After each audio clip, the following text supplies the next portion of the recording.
Hello everybody.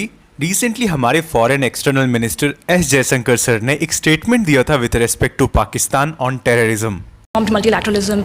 Another Pakistani minister, Hina Rabbani Khar, is talking about dossier and allegations against India, coming from a country that hosted Osama bin Laden. Your thoughts on this, and also a quick question on the latest clashes between the Indian and the Chinese forces in Arunachal, if you can comment on that. Thank you. Well, I read the reports on what Minister Hina Rabbani Khar said, and I was reminded more than a decade ago.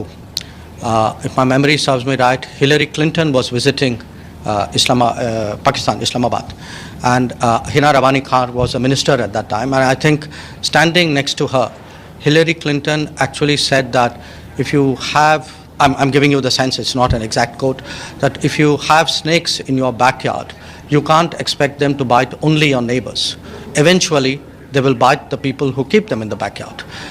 But as you know, Pakistan is not great on taking good advice, and you see what's happening there. तो देखो, आज इन सारी बातों का sense काफी अच्छे से समझ में आता है, क्योंकि रिसेंटली पाकिस्तान में एक बॉम्ब ब्लास्ट होता है और वहां पे करीब 8 पुलिस ऑफिसर्स और कुछ सिविलियंस मारे जाते हैं। और इस तरह के अटैक्स पिछले कुछ सालों में पाकिस्तान में काफी ज्यादा बढ़ गए हैं। आइए समझने की कोशिश करते हैं इस लेक्चर में कि क्या रीजन है इन सब के पीछे। But before starting this lecture, I welcome you to Sri Ram's IS, an institute serving the nation since 1985. And if you have not subscribed this channel so far, do subscribe and press the bell icon for more engaging and informative lectures regarding world affairs. दोस्तों, एक कहावत है कि कई बार हम दूसरों के लिए गड्ढा खोदते हैं और खुद उसमें गिर जाते हैं। कुछ ऐसे ही पाकिस्तान के साथ यहाँ हुआ है, क्योंकि रिसेंटली जिस तरह की टेररिस्ट एक्टिविटीज़ पाकिस्तान में हो रही है, स्पेसिफिकली रिसेंट अटैक जो कि लाहौर के पाकिस्तान में हुआ है, जहाँ पर करीब 12 लोग मारे गए हैं। स्पेसिफिकली ये अटैक पाकिस्तान के पुलिस के ऊपर हुआ है। नाउ ये अटैक बैंडिट के द्वारा करवाया गया। अब ये कौन है, विल बी अंडरस्टैंडिंग दैट। लेकिन यहाँ पर समझो, ये जो ओवरऑल अटैक हुआ है ये रहीम यार खान डिस्ट्रिक्ट के आसपास हुआ है, which is also known for specifically hide out along the Indus river, right. तो इस तरह की सिचुएशन अभी हमें देखने को मिल रहा है, खास करके पंजाब प्रोविंस के आसपास में पाकिस्तान में। और देखो, इसके बाद पंजाब पुलिस के चीफ उस्मान अनवर, इनका कहना है कि जो बैंडिट लीडर है जिसका नाम बसर सहर है, उसे मार गिराया है पुलिस ने, और वही रिस्पॉन्सिबल था इस तरह के जो टेररिस्ट अटैक तरह से हुआ है। इवन पुलिस के ऊपर ये किया गया है पाकिस्तान के अंदर। नाउ अब देखो, एक चीज काफी इंपॉर्टेंट हो जाता है कि पाकिस्तान के अंदर जिस तरह का आज हाल है, जो जिस तरह का इंस्टेबिलिटी है, स्पेसिफिकली उनके जितने भी प्रोविंसेस है, स्पेसिफिकली आप पंजाब ले लो या फिर आप बलोचिस्तान ले लो, दूसरी तरफ आप सिंध ले लो, तो यहां पर इंडिपेंडेंट, खुद को इंडिपेंडेंट करने का आवाज उठ रहा है आज के वक्त में, राइट। तो एक सेपरेटिस्ट मूवमेंट हमें देखने को मिल रहा है पाकिस्तान के अंदर में, और हो सकता है इन फ्यूचर की पाकिस्तान कई सारे भाग में टूट भी जाए अगर इसी तरह का हाल रहा, क्योंकि आज के डेट में करप्शन पाकिस्तान में अपने पीक पर है, इन्फ्लेशन अपने पीक पर है, लोगों के पास में खाना नहीं है, रोजगार नहीं है, ना जाने किस तरह के कितनी सारे इश्यूज है पाकिस्तान में। अब इस हालात में टेररिज्म, इंस्टेबिलिटी, अटैक्स तो होंगे ही, और इसका जो सबसे बड़ा विक्टिम बनेगा वहां का आम नागरिक बनेगा। अब देखो, पाकिस्तान में जो ये बैंडिट्स ग्रुप है, specifically these are robbers, right. ये रॉब करते हैं लोगों को जो भी पंजाब के आसपास हाईवेज में ट्रैवल कर रहे होते हैं। तो basically in some areas in Punjab these are very dangerous that people avoid traveling after sunset।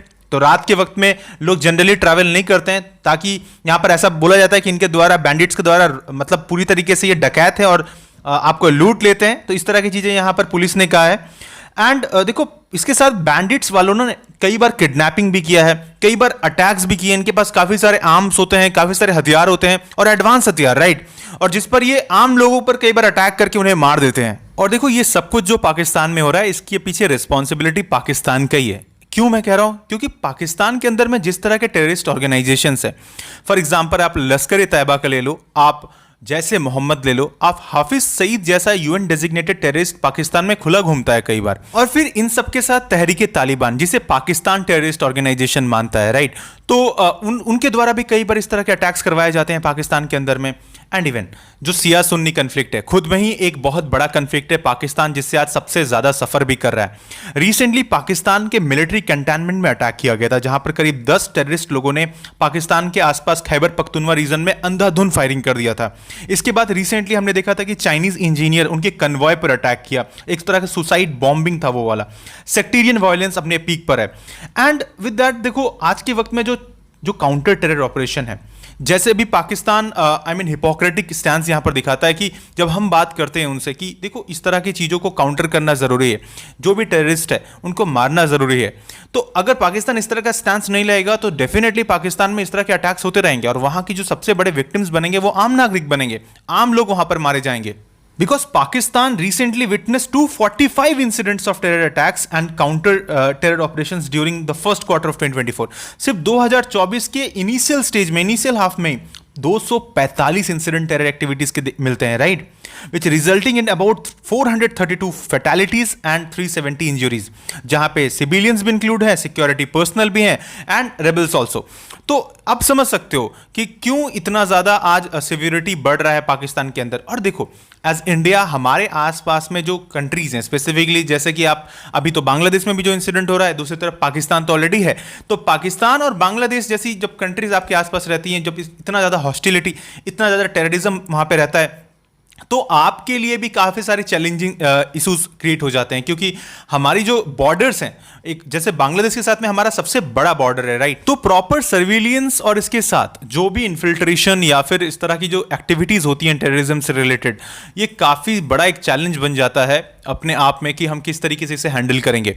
और देखो इंडियन आर्मी और जो सिक्योरिटी फोर्सेस है वो कंटिन्यूसली ये प्रयास करते रहते हैं कि इस तरह की एक्टिविटीज़ को रोका जाए, और उसमें कई सारे हमारे खुद के जो जवान है, जो वीर जवान है, वो शहीद हो जाते हैं, राइट। तो देखो यहाँ पर एस जयशंकर सर ने जो कुछ भी कहा पाकिस्तान के रिस्पेक्ट में, ये बिल्कुल भी गलत नहीं है, बिल्कुल एग्जैक्टली सही है, क्योंकि अगर आप सांप को पालोगे तो सांप सबसे पहले आपको खुद डसेगा। एंड इवन पाकिस्तान बिल्कुल भी ठीक नहीं है अच्छे एडवाइस लेने के लिए।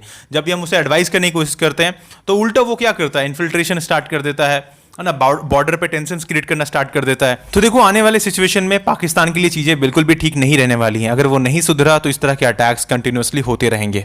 With that, I hope you understood this lecture and do give your valuable opinion, and at last, may God bless you all.